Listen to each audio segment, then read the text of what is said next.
no es solo un concurso de frecuencias. Es la batalla decisiva por la libertad. La libertad de expresión. Exa FM y Democracia AM. Encarnamos la libertad de expresión. Con periodismo crítico. 8:2. Siendo manabita y de cepa, nuestro director del Servicio Nacional de Rentas Internas, a quien tenemos la satisfacción de saludarle muy atentamente, a Leonardo Orlando, economista de profesión y director general del SRI, que nos acompaña a partir de este instante. Es válido que le preguntemos, la nueva ley de feriados, por así denominarlo, ¿cómo es el nombre adecuado y concreto de esta nueva ley? Me lo hacen conocer, por favor, con urgencia. ¿Cómo golpea positivamente, qué impacto virtuoso le otorga especialmente a las provincias deprimidas que tienen un escenario fantástico de atracción turística? ¿Cómo optimizan el turismo interno? La visita de la generalidad de las provincias, por ejemplo, a su Manabí querido, a la provincia del Guayas, del Oro, de los Ríos, y a esta bella Esmeraldas, que estaba un poquito sacudida de últimos días por los temblores. Pero entiendo que, por ejemplo, en Manabí, el último impacto del último feriado fue un asunto que vale la pena recordarlo. Y el impacto virtuoso, ¿en qué consistió? ¿Qué reportaron los paisanos? Señor director del Servicio de Rentas Internas, economista Leonardo Orlando, bienvenido a la cadena Democracia. Muy buenos días, Gonzalo, y a todos los ecuatorianos. Es muy motivante comenzar el día y la entrevista con este tipo de buenas noticias para el país. Dos buenas noticias. También quizás habrá espacio para comentar. Ya se suscribió por mayoría de más de 500 parlamentarios el acuerdo con la Unión Europea. Acaban de reportarlo eso. ¿No tenemos alguna información? Y la ley será quizás oportuno comentarlo porque también habla de la competitividad y las oportunidades de desarrollo productivo para la economía ecuatoriana. Pero en concreto en la ley de feriados es un importante instrumento para la planificación, tanto del sector hotelero, del sector turístico en general, para planificar la oferta, como también para estimular la demanda y también planificar esa demanda. Cada vez los ecuatorianos planifican con más tiempo y escogen como destino para hacer turismo en su propio país.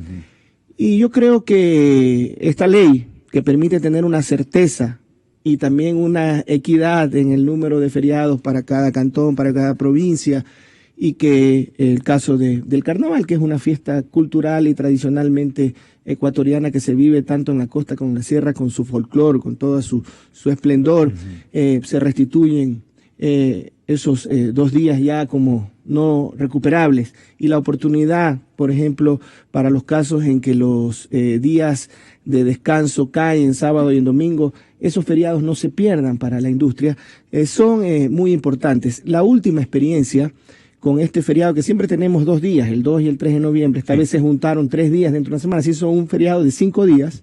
Primero permite para la planificación, permite ya tener más tiempo para el traslado, ¿no? La movilización, por las excelentes vías de carreteras que conectan a todo el Ecuador. Y en el caso concreto de mi provincia de Manabí, en la zona costera y en general la provincia, porque también la campiña manabita tiene una belleza y la cultura gastronómica, la hospitalidad de nuestra gente, se repletaron nuestras playas y nuestros balnearios de agua dulce, nuestros campos, nuestras propiedades en el sector rural que combinan el río, la mancha de caña, el mangle en otros sectores. Eso fue muy motivante para quienes se dedican a la actividad de hotelería, de restaurantes y en general del comercio. Para dar un ejemplo, quizás dentro de las ciudades más golpeadas por el terremoto, a pesar de que el epicentro fue en Pedernales, ha sido Bahía de Caracas. en esos feriados se quintuplicaron la venta de promedios diarios de lo que se venía vendiendo en los negocios. Entonces fue un alivio y fue una oportunidad para que las personas que se dedican a las actividades turísticas, al comercio, servicios en general, tengan un estímulo económico importante. Y ahora de manera general, porque en este caso concreto, ustedes conocen que la época de la temporada de la sierra, julio y agosto, son la época pico para Manaví y Esmeraldas. Este año recibimos visitantes, pero no en la misma proporción. Había sido muy reciente y la tierra había estado temblando. Bueno, volvió a temblar hace pocos días, en esta misma semana, pero hubo menos visitas, ¿no?, que en otros años. Entonces, este feriado de noviembre, el más largo del año, generó importantes rendimientos a la actividad económica en general en la provincia de Manaví, de Esmeraldas y en todo el país, porque las terminales terrestres estaban llenas, los vuelos ya no habían, las carreteras estaban muy transitadas porque la movilización, el éxodo de provincia a provincia fue espectacular. Así que esta ley de feriados va a contribuir a desarrollar una industria, la industria que tiene este virtuosismo, que no es una industria que contamina, y es una industria que se conecta con los servicios, con el comercio, y sobre todo que debemos posicionarla como la industria que promueve la cultura del Ecuador, la cultura de nuestra gente, la gastronomía. Tenemos muchas riquezas que hay que saber explotar. Nuestros vecinos, por ejemplo, con todo el respeto, a mí me gusta mucho la comida peruana, pero nuestra comida no tiene que envidiarle, pero han hecho de la industria de la gastronómica, hoy se hacen tours a Lima de 2 de 3 días que básicamente son gastronómicos. Entonces tenemos grandes oportunidades para potenciar nuestros atractivos turísticos, nuestra cultura, la gastronomía, así que esta ley de feriados va en esa línea y yo creo que todos los ecuatorianos están de acuerdo, y el sector productivo, que tenía algunas observaciones por el tema de la parte productiva, creo que también está consciente que eso también le permite planificar de mejor manera ya los feriados, tener una certeza de los feriados, y habrá los espacios para recuperar los niveles de producción dentro de sus respectivas industrias, ¿no? Bueno, antes de irnos a la ley de plusvalía, para lo cual le solicito a la audiencia, si cabe el término, audiencia con expectativas económicas, con misiones específicas en el andarivel productivo, en el andarivel emprendedor, en el andarivel comercial, especialmente este último, para que preparen sus preguntas y nos llamen o nos escriban a nuestra dirección electrónica, para efectos de que ustedes puedan averiguar al director del SRI consultas que nos orienten adecuadamente. Tengo ya en mis manos un despacho de la France Press que da a conocer que el Parlamento Europeo ha ratificado este día miércoles con amplia mayoría el Tratado de Libre Comercio con Ecuador, que entrará en vigor el próximo 1 de enero tras un acuerdo de última hora sobre medidas de protección del sector bananero europeo. Hay grandes noticias para el país, con más de 500 votos. Aquí tengo los votos, 540, algo por el estilo, ¿sí? 544 votos a favor, 114 en contra y 44 abstenciones. Los eurodiputados dieron un visto bueno a que Ecuador integre el acuerdo multipartes que la Unión Europea ya mantiene con Colombia y con Perú. Qué bueno. El señor presidente escribe un Twitter ya complaciendo, dice, lo logramos, dice. El señor Van der Falconil venía dilatando la aprobación de este acuerdo. Semplades, a esa entidad me refiero, la comanda. Y entonces, vea usted que las cosas se nos ponen mejor, señor presidente. Teníamos razón de solicitarle su apoyo político y personal con el liderazgo que le caracteriza, a que nos fusionemos y obviamente intervengamos en el Parlamento Europeo ratificando el acuerdo comercial con nuestro país. Y eso es lo que hemos logrado. Hay que felicitarnos como país. Muy bien. Y la empresa privada que nos dé ahora sí demostraciones de que es una empresa robusta, con categoría, con nivel de emprendimiento. Aquí conviene ideas nuevas, creativas. Hay que aprovechar de este mercado y de esta vitrina gigante para que el Ecuador pueda colocar productos en todos los mercados del mundo, porque la vitrina europea es importantísima. Bien, señor director del Servicio de Rentas, entiendo yo que el proyecto de ley de plusvalía con el carácter económico urgente buscará frenar la especulación en el valor del suelo que incide en el precio de venta de los inmuebles. Así escribe un conocido economista de línea oficialista como es el economista Luis Rosero. Uno al parecer se deja de lado, dice él, al menos por el momento, el impuesto a la herencia que tanta polémica generó para ahora establecer un impuesto directo a la plusvalía. Esta última se concibe como aumento del valor de bienes inmuebles, sean terrenos, sean edificaciones, lo que se genera por razones de mercado o un incremento no relacionado con estas burbujas inmobiliarias. Esto produjo consecuencias terribles en la economía española, por ejemplo. 2. Existe actualmente un impuesto del 10% a las utilidades en la transferencia y plusvalía. Esto del avalúo comercial y predial de inmuebles. Y tercero, también hay la contribución de mejoras que cobran los municipios por las obras que realizan y que inciden en el aumento del valor de los terrenos o viviendas, que da como resultado un aumento de plusvalía. El proyecto establece un impuesto a la ganancia extraordinaria que se genere en la transferencia del bien inmueble rural o urbano, o sea, en la compra-venta. Y para ello, primero define la ganancia ordinaria, lo que llaman ustedes el GO, como la diferencia entre el valor de adquisición multiplicado por un factor de ajuste y el valor de adquisición. Yo quiero pedirle que en los términos más didácticos posibles le informemos. Hay una suerte de, señor director, hay una suerte de apreciación, de evaluación, y se tergiversan los términos de esta ley. Tenemos que ser honrados en la interpretación. Ha tenido intereses contrapuestos y entonces a unos les ha interesado ubicar las cosas que pueden resultar malas para otros y entonces generarle a la ley una especie de animadversión social.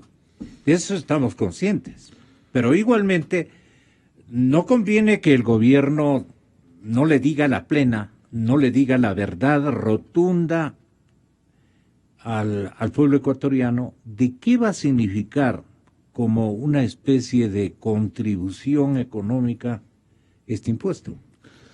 Esto me parece que nos permitirá obtener apreciaciones de la ciudadanía que usted tendrá la bondad, vuelvo y repito, didácticamente de orientarlas mejor, porque muchísimos ecuatorianos estamos desinformados o mal informados, tenemos un conocimiento muy elemental y le hemos cogido terror porque es un cuco tributario, la ley.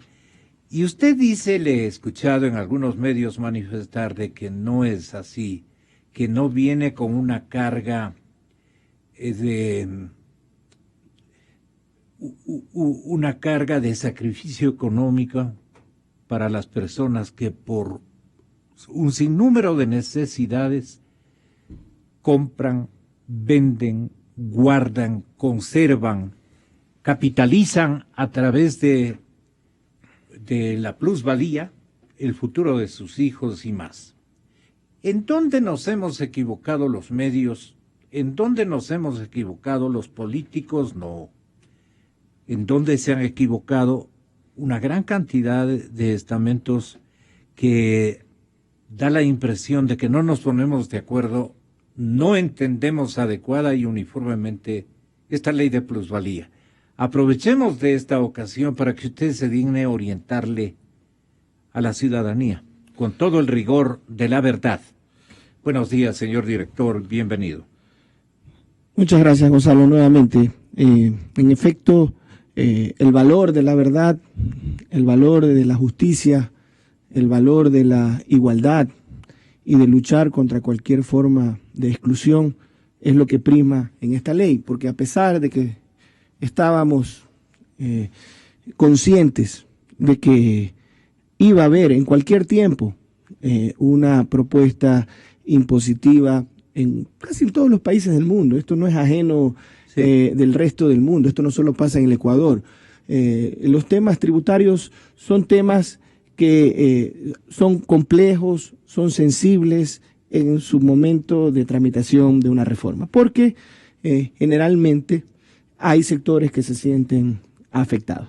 Pero en este caso, en cualquier propuesta gubernamental, y más en este gobierno que ha demostrado tener coherencia en las políticas públicas, nosotros estamos conscientes que todo proyecto de ley que sale del Ejecutivo en la materia tributaria o en cualquier otra materia debe ser enriquecido y puede ser enriquecido, y de hecho a los que me ha tocado a mí representar como el Ejecutivo, los proyectos se han enriquecido, se han incorporado disposiciones en la Asamblea. Este es el caso de la ley de plusvalía, y le digo porque, economista, porque actualmente existe un impuesto del 10% de utilidades en la transferencia y en la plusvalía, precisamente. ¿Para qué otra ley? ¿Dónde está la coherencia? A ver, la coherencia está en lo siguiente. El impuesto actual no permite combatir la especulación, no desincentiva la especulación. Y tiene un tema concreto. Por ejemplo, al pasar los años, cada año que pasa, usted una vez que determina la utilidad, en este caso la diferencia entre el precio de venta y el precio de adquisición del bien inmueble, le resta, bueno, en el precio de compra suma las mejoras y todo lo demás, le resta un 5% anual. Es decir, que no hay un elemento que desincentive con una tarifa del 10%, cuya base imponible se va reduciendo año a año en el 5%, que desincentive la especulación. Es un impuesto netamente recaudatorio. Y está bien, ha funcionado en los municipios, en unos municipios que hacen una mejor gestión en la parte catastral, tienen una participación más significativa de este impuesto, pero digamos que el municipio de Quito, que probablemente es el que mayor participación tiene en los impuestos municipales, hay una tarea importante, y eso es también digno de destacar. Hay una tarea importante todavía en la gestión municipal en temas relativos a lo tributario y especialmente a los temas catastrales. Pero este impuesto, que es recaudatorio en la actualidad, que se queda con el 10% de la ganancia, de la plusvalía o de la utilidad, independientemente de cuál haya motivado la diferencia de precios, si una mera utilidad o la plusvalía, tiene una tarifa que no desincentiva la especulación. Nosotros estamos proponiendo algo totalmente diferente. Primero, la primera explicación que hay que hacerle al pueblo ecuatoriano para su tranquilidad es que en una primera venta, en una transacción que se dé después de la ley, va a aplicar el régimen actual. Va a aplicar el régimen actual, ¿por qué? Porque se da una oportunidad, sobre todo le digo a los ecuatorianos que adquirieron su vivienda o su inmueble, su terreno hace mucho tiempo, imaginémonos hace 20 años, la moneda vigente en ese momento era en sucre. Entonces, para corregir la distorsión, sobre todo por el aspecto monetario, se da un régimen de transición. Es decir, que cualquier persona, imaginémonos que la ley está tratándose como económico urgente, se aprueba hasta finalizar este mes. Y el próximo mes de enero ya está vigente la ley. Y alguien adquiere un bien inmueble o alguien vende un bien inmueble en el mes de enero del año 2017. ¿Qué régimen va a aplicar? Eso es lo primero que los ciudadanos tienen que tener claridad. Ya la mayoría de ciudadanos están informándose. Hemos tenido un espacio desde el año pasado para difundir a la ciudadanía los elementos o aspectos estructurales de este proyecto, de esta iniciativa. Desde un primer momento estuvo a disposición de la ciudadanía una calculadora que pretende servir de referencia para los ciudadanos. ¿Qué pasa en una venta hipotética con el régimen actual y qué pasa con el régimen propuesto? Nunca van a coexistir los dos regímenes. Una vez que se venda un bien inmueble después de la vigencia de la ley, recién cuando se realice una posterior venta, es decir, una segunda venta de ese mismo inmueble, va a aplicar el nuevo régimen. Entonces, en este tiempo, a partir de la vigencia de la ley, un tema que no por común y no por costumbre necesariamente ha sido correcto, no es menos cierto que es una realidad.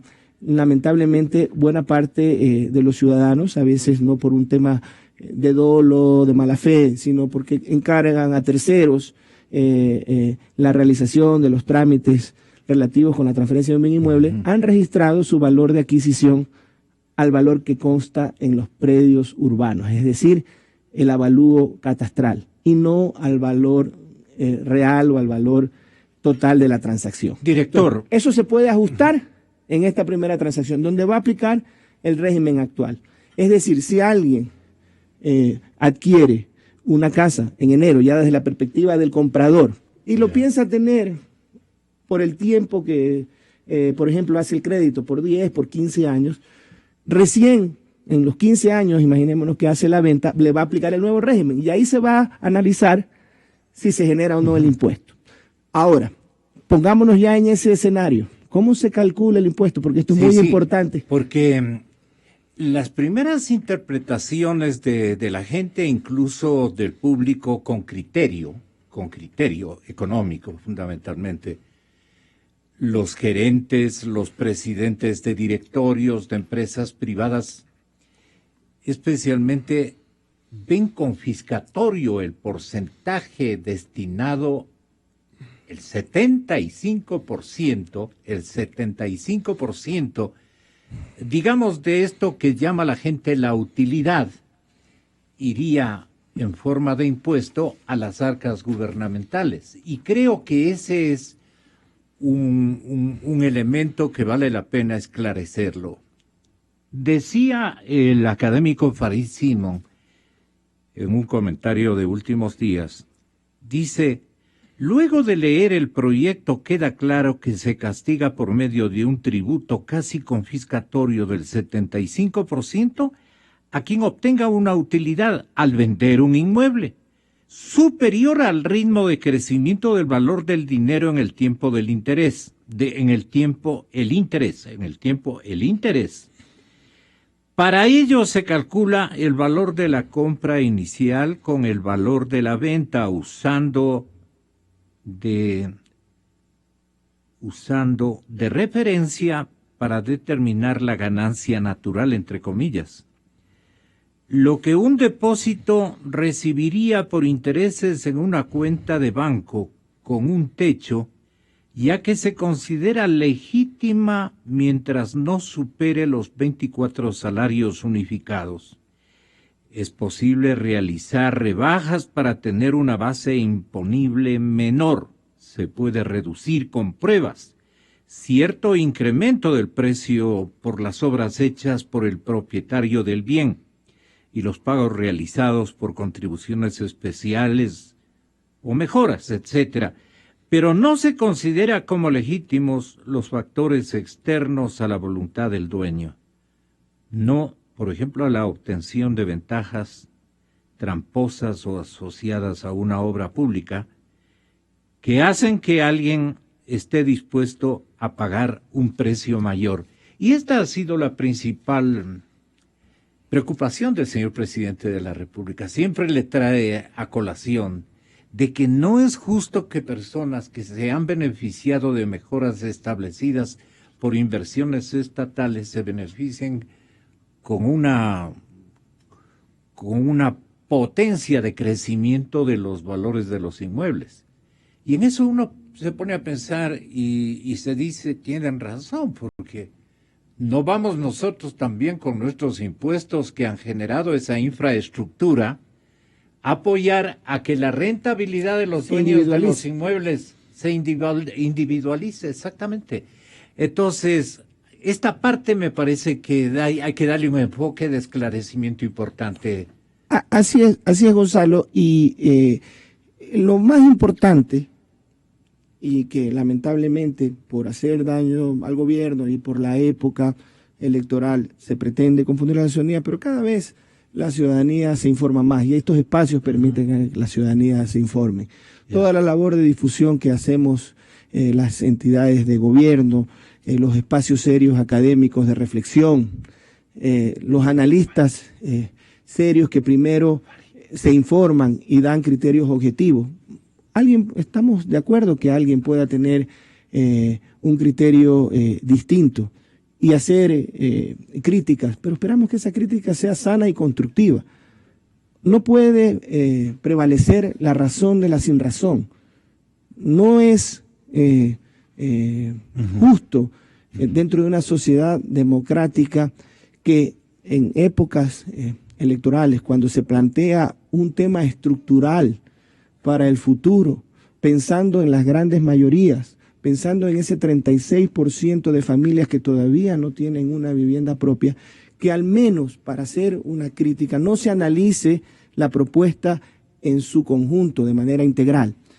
Gonzalo, nosotros hemos puesto a disposición de la calculadora y graficamos muchos ejemplos. Director, aquí lo que la gente quiere saber es si este impuesto constituye una especie de castigo la tarifa. A las personas que están a la expectativa de que una propiedad o un bien inmueble que uno se compre en beneficio de la familia para un futuro, digamos, venderla, y ahí entra ya el impuesto, porque es en la segunda venta, ¿verdad? En la segunda venta. Entonces, que no sea tan oneroso o que el gobierno se constituya un agente de castigo, el castigador, digamos, de estas iniciativas muy loables, muy nobles de parte del padre de familia o del jefe del hogar.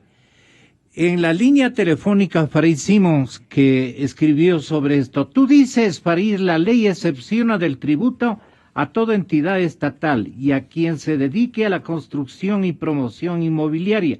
Entonces el objetivo no es evitar burbujas inmobiliarias como la de España o cualquier ganancia extraordinaria. Es una suerte de castigo a quien realice un buen negocio sin importar si es resultado de la oferta o es resultado de la demanda.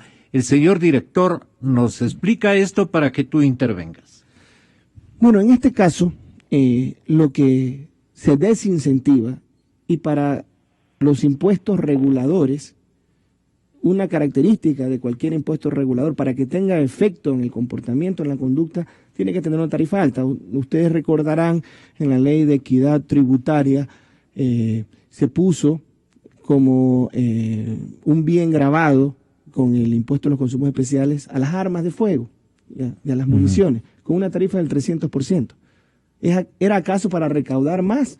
No era para recaudar más, era para desincentivar un bien que debe servir solo para la defensa, para la protección, obviamente, de la familia, pero no debe ser, obviamente, un bien de acceso general, público, para que todos los ciudadanos puedan portar un arma. Entonces, lo grafico solo con un ejemplo. Esa tarifa no pretende recaudar el impuesto. Lo que pretende, bueno, si alguien importa se le aplicará, si alguien compra se le aplicará, pero pretende desincentivar las conductas. Antes de la consulta popular, donde ¿qué pretende desincentivar? La especulación, y le podemos dar ejemplos de aquellos utilizando los mismos ejemplos que los actores políticos. Denos algunos ejemplos de estas prácticas que el gobierno ha detectado y su servicio de rentas internas. Primero le voy a decir, porque es importante para la inmensa mayoría de familias que no compran una vivienda como negocio, que la compran para vivir. Creo que en eso debemos estar de acuerdo. Sabemos y estamos conscientes que el crecimiento de la clase media alta que se ha dado durante esta década ha sido importante y ha habido excedentes de ahorro que se han generado en inversiones. Cada vez más familias tienen en el Ecuador como una fuente de inversión, una opción de inversión, un segundo bien inmueble. Pero no siguen siendo la mayoría. Es una minoría, cada vez más familias lo hacen, jóvenes que todavía no contraen un compromiso. Más bien la clase media baja y la clase popular acostumbra comprar sus finquitas pequeñas, sus terrenitos. Se da más en la sierra, en el sector urbano, en el sector rural de la costa y de la sierra, se da. Y esos terrenitos, esas casas de interés popular o casas, diríamos, que pueden financiarse las personas de ingresos medios o de ingresos medios bajos, que son el orden de los $50,000, quizás hasta $70,000. Cuando se vayan a vender, si lo dejan para los hijos, si es una herencia no está grabado con el impuesto. Si hay una donación no está grabado con el impuesto. Pero imaginémonos que lo dejan para la venta. Alguien invierte en el futuro cuando sus hijos están en la escuela y dicen, con esto queremos financiar la universidad de nuestros hijos. Habrán pasado en el ciclo de vida. Pero es una inversión virtuosa. Sí, una inversión es una... ¿Por qué? Porque las personas... Porque pasamos, todavía es reciente. Pero no hay que castigarle con impuesto. Verá, es que no se castiga con el impuesto. ¿Por qué? Porque cuando esa ganancia está dentro de parámetros ordinarios, que son objetivos, no son arbitrarios, tiene, en este caso, el paso del tiempo, si lo hace para inversión de largo plazo, convengamos en que no se hace pues para venderla al año siguiente. Se lo hace para venderlo probablemente en 10 o en 15 años, cuando los hijos terminen el colegio y vayan a la universidad. Entonces, ¿qué va a pasar en 10 o en 15 años? En 10 años, una casa, diríamos, de personas de ingresos medios, que se adquiere en $50,000, se duplica su valor en 10 años, se puede vender en más del doble y no se activa el impuesto. Se puede vender en 15 años al triple de su valor y no se activa su impuesto. ¿Por qué? Porque hay una ganancia ordinaria. Muchas personas han dicho, pero yo no me estoy ganando toda la diferencia entre lo que lo vendo y lo que lo compré, porque yo no lo pagué de contado, lo pagué a crédito. Hoy, las viviendas de interés social y prioritario hasta $70,000 tienen una tasa preferencial. En el BIE se aplica el 6%. Vamos a poner un ejemplo, una persona que compró en $50,000. Imaginémonos, no es lo usual es que haya una entrada del 20 o el 30%, pero imaginémonos que sacó a crédito el 100%, porque sí permite en las instituciones de crédito, en este caso el BIE, hasta $70,000, hasta un poco más, permite financiar el 100% para adquisición de vivienda. Lo saca el crédito a 15 años. El tiempo promedio, por eso hay que hablar con cifras, el tiempo promedio de los créditos en el BIES es de 16 años. El tiempo máximo es 25, el tiempo promedio es 16. Quiere decir que el mínimo está por 7 años y el máximo que establecen las normas de regulación interna son 25 años. El promedio es 16. 16 años es el tiempo promedio en que se endeudan los ecuatorianos con el banco del afiliado a la Seguridad Social, que coloca 7 de cada 10 créditos hipotecarios. Estamos hablando de una referencia bastante objetiva. 16 años es el tiempo promedio. Pero vamos a convenir para este ejemplo que son 15 años. La persona compra en $50,000 a una tasa del 6%, tiene que pagar de intereses en ese periodo de tiempo porque es una tabla de amortización, no es que paga todo el interés acumulado, va pagando capital e interés y eso va reduciendo. Al principio se comienza pagando más interés y el interés se va reduciendo paulatinamente. Paga $25,900 de interés. La casa le termina... Perdone, ¿por qué lo hicieron así? Respecto a la tasa de interés para que vaya reduciéndose, ¿es por el tamaño del saldo? En los créditos hipotecarios es así. En lo que nosotros estamos proponiendo como ganancia ordinaria, esta es la relación. Lamentablemente quizás quienes nos escuchan no pueden observar estos gráficos. ¿Sí? Tenemos el internet. Mientras la tasa de interés, en el ejemplo que estoy planteando, la tasa de interés o el interés que se paga va decreciendo con el tiempo, la tasa de interés que se reconoce, que es la tasa más alta, la tasa pasiva a un año plazo, que es de 7.52%, que es una tasa de interés compuesto. ¿Por qué? Porque le hacemos el símil a la persona que está dispuesto a esperar 15 años para recuperar su inversión en un bien inmueble, equivaldría a que la persona está dispuesta a no retirar los intereses durante el tiempo de su ahorro, es decir, que capitalizaría año a año los intereses. Entonces, mientras la tasa de interés tiene esta curva ascendente, en el caso de la ganancia ordinaria, la roja, la tasa azul o los intereses que están en azul del crédito hipotecario van disminuyendo con el tiempo. Entonces, aquí vemos que sí está cubierto el valor del financiamiento, más allá de que hay que tener una distinción entre valor y precio, y no necesariamente uno puede en el precio cargar todos los costos financieros para recuperar una inversión. Pero en este caso concreto, la persona con la fórmula que se le reconoce como una ganancia ordinaria más la franja exenta de 24 salarios básicos, podría vender su bien inmueble después de 15 años en $157,000 y no pagaría $1 de interés, descontando el valor de la adquisición más los intereses, que sería de cerca de $76,000, la persona tenía una ganancia de más de $81,000. Entonces, esa persona que invirtió para tener un ahorro, generalmente las personas que invierten para tener un ahorro, no necesariamente en todos los casos lo hacen con un crédito, porque obviamente más bien utilizan ese criterio de costo de oportunidad. A ver, tengo $50,000 excedentes, tengo la opción de un banco, ponerlo a plazo fijo, tengo la opción de una unidad habitacional, de un bien inmueble, una suite, un departamento. Adicionalmente, como es una vivienda que es una reserva patrimonial, así es, la tiene que arrendar, pues, ¿sí o no? Pues porque si vive, ya tiene una casa y la compra como un ahorro, eso aquí no le estoy descontando, aquí le estoy poniendo el ejemplo de alguien que la utiliza para vivir. Pero si alguien, aquí cerca de este sector, de la Carolina, que estamos relativamente cerca, de la González Suárez, una suite de 75 metros, de 80 metros. ¿Cuánto cuesta? Cobran, bueno, ahorita cobran más de $100,000 por una suite de esas. Están cobrando a $2,000 el metro. Aquí veo que alguien en los promotores inmobiliarios y pregúntenle cuánto cuesta y cuánto vendía hace 10 años el metro cuadrado. Pero ¿qué pasa? Que le están cobrando por una suite aquí en Quito de un dormitorio de 75 metros, fácil le cobran $600, $500 a $600. Y eso también es una ganancia, es una renta que tiene la persona, y adicionalmente, cuando la venda, quienes nos han dicho en el sector inmobiliario que quienes compran un bien inmueble como una inversión, lo venden no lo venden en menos de 3 años, lo venden normalmente en 4 o en 5 años. Es decir, que durante esos 4 o 5 años están teniendo una renta adicional. Son personas que tienen su trabajo, adicionalmente tienen un bien inmueble, están recibiendo el arriendo. Entonces, ¿qué va a pasar? Que adicional a esa renta que es totalmente legítima, lícita, cuando vendan, si venden en 5 años, pueden vender con el 50% adicional de su valor. Y con los arriendos pueden tener una rentabilidad acumulada del 85%. Director. No es un castigo. En el caso de la variación del suelo por la intervención pública o por la intervención de terceros, y más si hay especulación, hay que la especulación hay que desincentivarla, hay que frenar.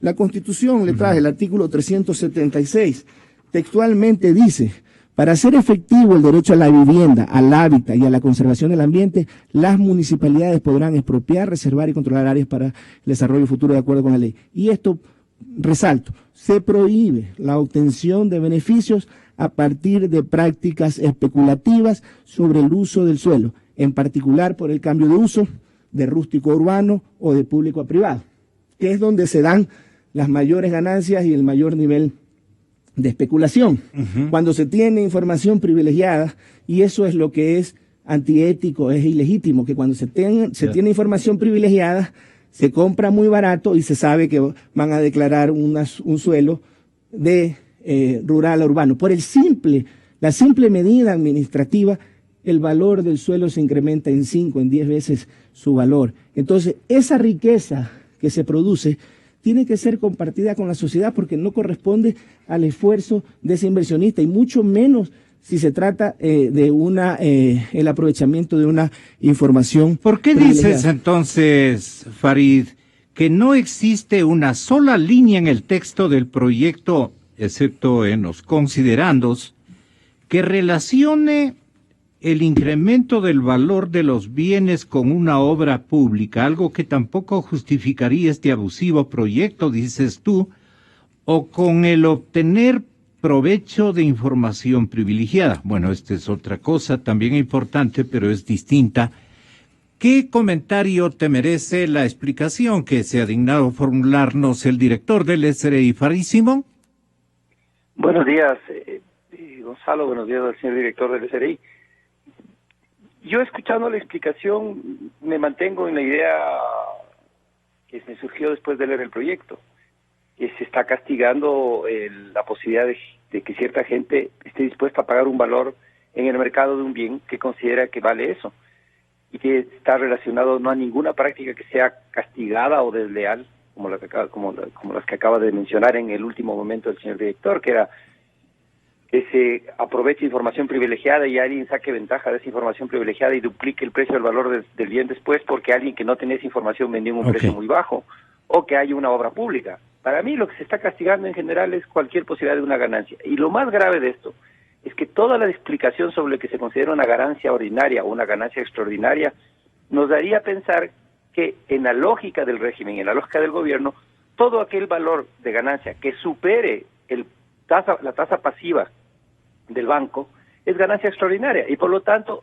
siguiendo esa lógica y extrapolando esa lógica a todo lo que supere ese límite de ganancia sería ilegítimo.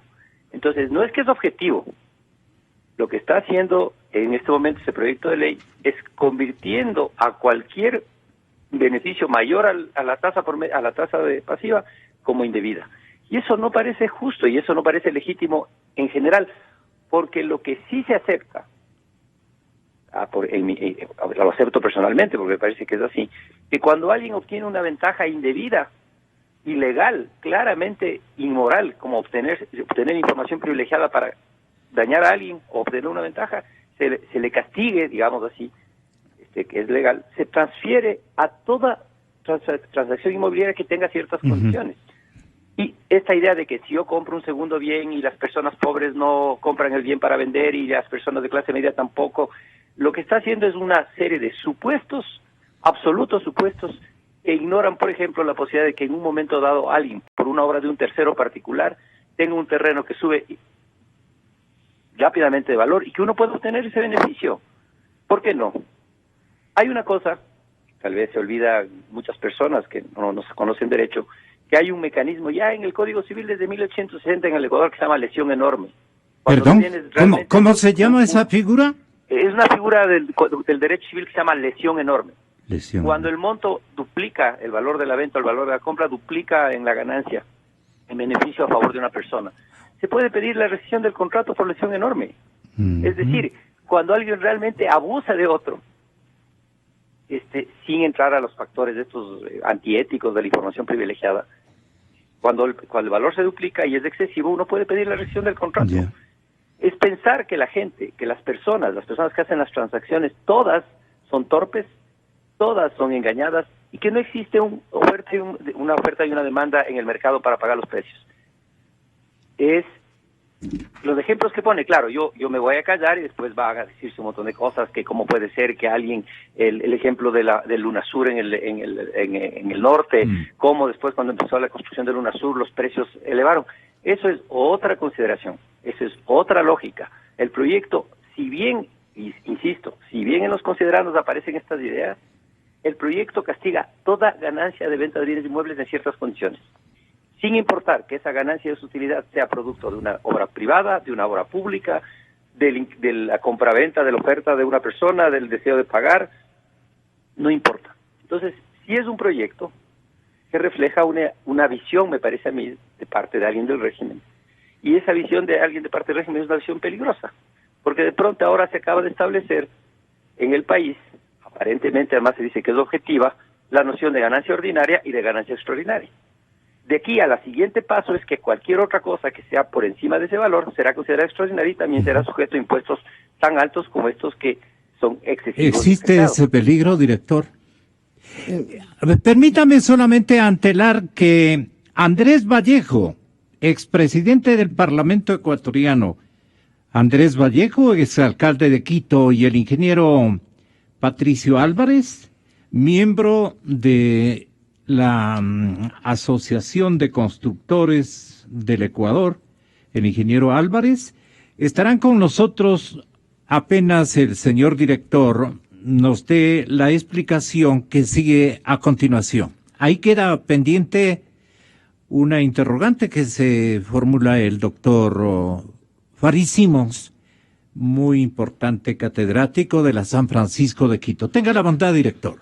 Sí, bueno, al doctor Simon y a los ecuatorianos que se preguntan, efectivamente, y eso ojalá que los miembros de la comisión lo estén recogiendo para mayor tranquilidad, se puedan recoger en los textos precisiones.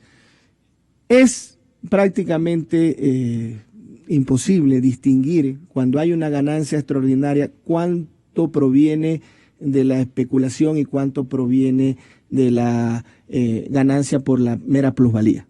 Pero la ganancia extraordinaria también hay una justificación conceptual, doctrinario, desde la lógica de la igualdad, desde la lógica de la justicia, desde la lógica de la equidad, que amerita ser grabado. Y lo están haciendo.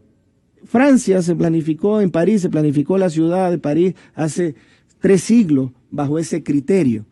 En ese momento, el administrador de turno dijo, vamos a generar espacios públicos para el acceso libre de la ciudadanía y las obras que se están haciendo, los puentes, las obras de infraestructura que se están haciendo, los vamos a financiar con la plusvalía, con el plusvalor que se da en el terreno para el beneficio de todos.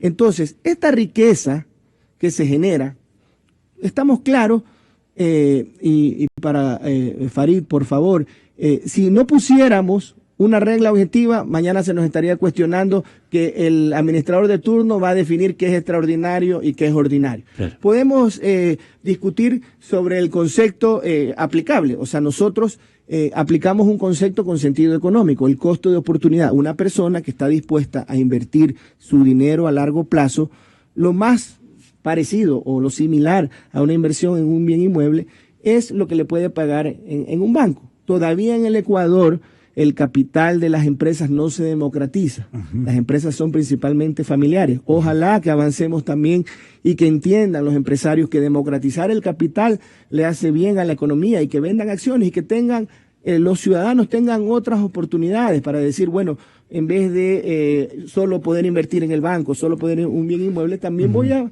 invertir. En un modelo socialista es bien complicado vender acciones de las empresas, aunque usted no lo crea. Bueno, pero depende también de la oferta. No creo que solo pasa por el tipo de modelo, porque en otros países, independientemente de las tendencias... el caso ecuatoriano ha generado notable incertidumbre. Entonces, el estado en el que se encuentran las relaciones privadas estatales es medio complicado en este momento. Bueno, en todo caso vamos a convenir que si esa no es una opción, invertir en empresas, en acciones, bueno, hay las opciones del emprendimiento propio, que eso obviamente se asumen riesgos y todo lo demás.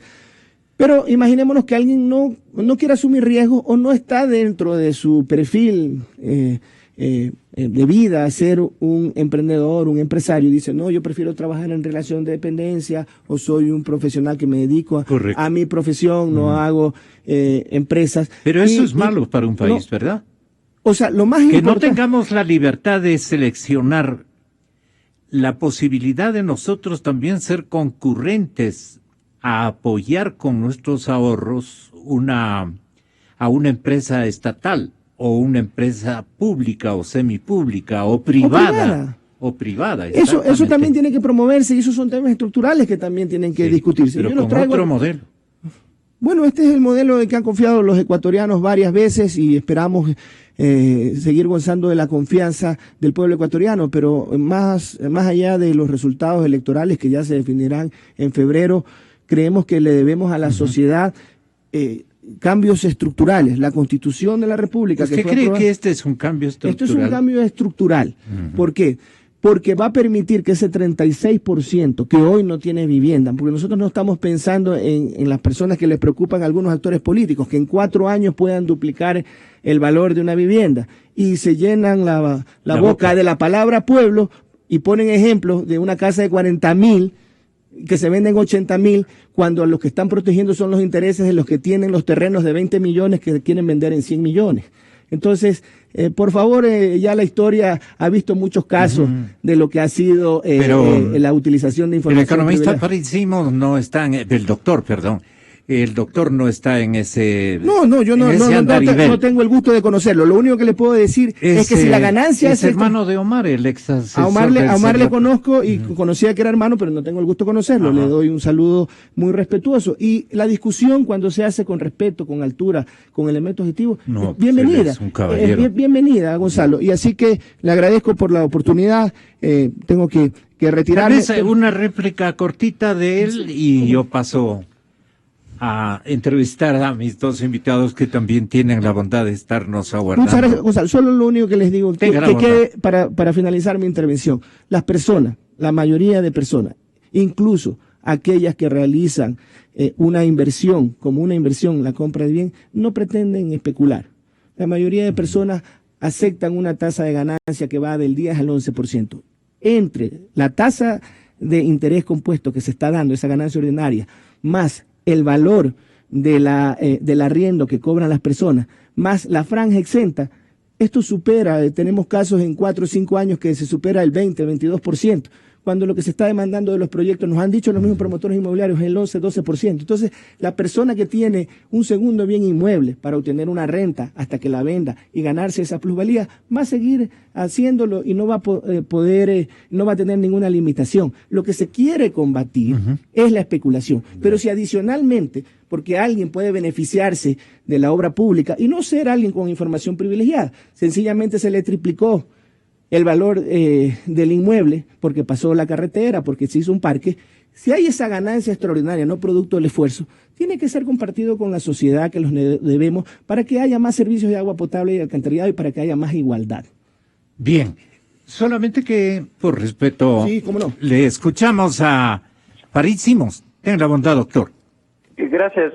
Yo nunca me sentí que había referencia a mí respecto al tema de algunos actores. Yo, la verdad es que como primero no soy actor político y segundo no he puesto ejemplos sobre ningún tema en particular, no siento que la referencia haya sido hacia mí. Creo que primero es un tema ideológico, conceptual. Es el tema de pensar que si la oferta y la demanda legítima genera que alguien tenga una ganancia importante porque alguien está dispuesto a pagar el valor de un precio sin ser engañado, sin ser afectado de ninguna manera, el Estado tiene que intervenir. Ya cobra impuestos. No estoy diciendo que no se cobre impuestos. Lo que está diciendo es que ese impuesto del 75% es un impuesto excesivo. Tan alto que ha dicho el señor director que no es un impuesto que tiene fines recaudatorios. Por lo tanto, si no tiene fines recaudatorios, no tiene que ver con la obra pública, con la redistribución de la riqueza, sino con castigar una conducta, dijo inicialmente. Entonces, si es así, si el castigo es a la conducta y por lo tanto no se espera que haya esas ganancias, no se está queriendo recaudar dinero para mejorar las condiciones de vida. Pero si la lógica es, ¿qué pasa cuando se gana porque hay una obra pública que hace que suba el valor de un bien? ¿Qué le pasa a la persona que sufre un perjuicio porque se hizo una obra pública? En ese caso dirán que hay que compartir las cargas. Y también quieren compartir las ganancias. Entonces es como un Estado que crece desmedidamente y sobre el que se actúa sobre prejuicios. Porque, insisto, si el proyecto estaría redactado de forma tal que castiga a quien se beneficia de la especulación porque tiene información privilegiada, es decir, información que no debía tener, y que a partir de esa información privilegiada daña a alguien, uno diría sí, tiene una razón, y esa razón se corresponde al discurso público. Pero cuando uno lee el proyecto, esa no es la razón.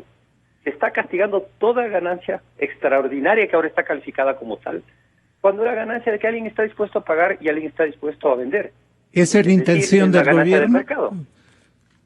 Bueno, es que no se trata de que alguien esté dispuesto no esté dispuesto a comprar a cualquier precio. Son condiciones de mercado que se imponen a los que desean una vivienda. Nosotros estamos pensando en los que no tienen la vivienda.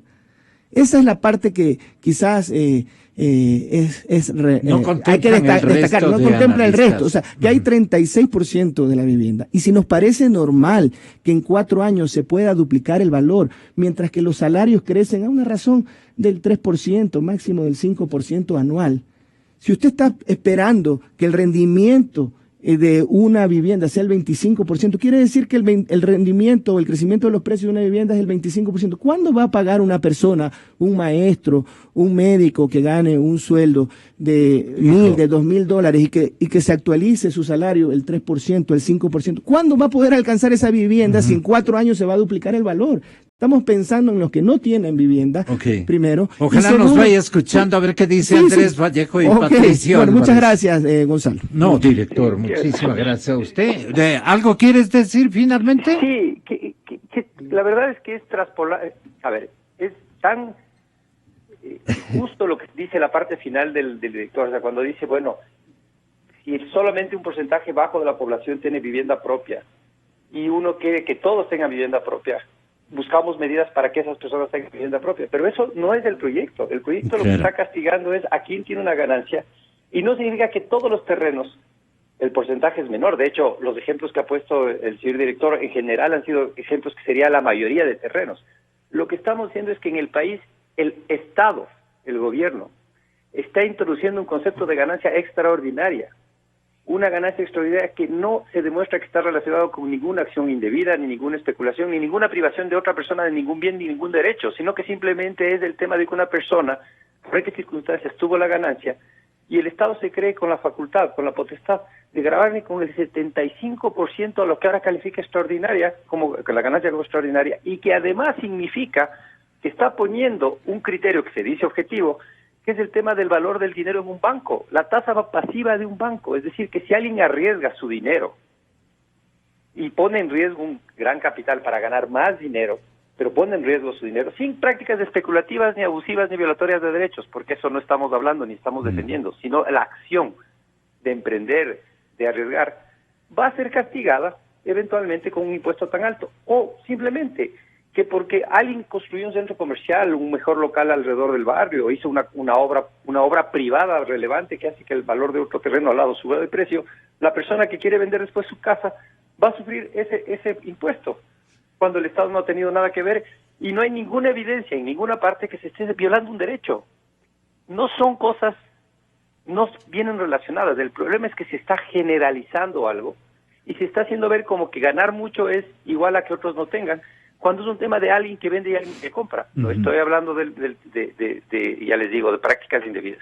Entonces, más allá de lo que se dice en el discurso, más allá de lo que se defiende con las palabras, hay una cosa concreta de un Estado que que quiere tener un control sobre lo que la gente puede ganar, incluso cuando esa ganancia no deriva de prácticas indebidas, o abusivas, o violatorias de derechos. No debería preocuparnos la riqueza, cuando la riqueza no causa daño a otras personas. Pero el director y el gobierno dicen que es un acto de justicia. Tú dices, está disfrazado de justicia. Claro que sí, porque los considerandos son aparentemente justos, porque las dos cuestiones, la una es, bueno, si hay una obra pública, a la gente la obra pública y sube el valor de un bien, a la gente le cobra las tasas de mejoras, ¿no? O sea, ya uno paga impuestos. La obra pública se hace con los impuestos de la mismo ciudadano, que después se le va a cobrar más dinero. Y cuando alguien saca una ventaja indebida porque tiene información privilegiada, ahí debería castigarse, pero el proyecto no tiene una sola línea ya en la práctica, en la parte normativa, que relaciona la ganancia con estas acciones. Simplemente se grava a toda persona que tenga una ganancia superior a cierto nivel. Agradezco a París Simons.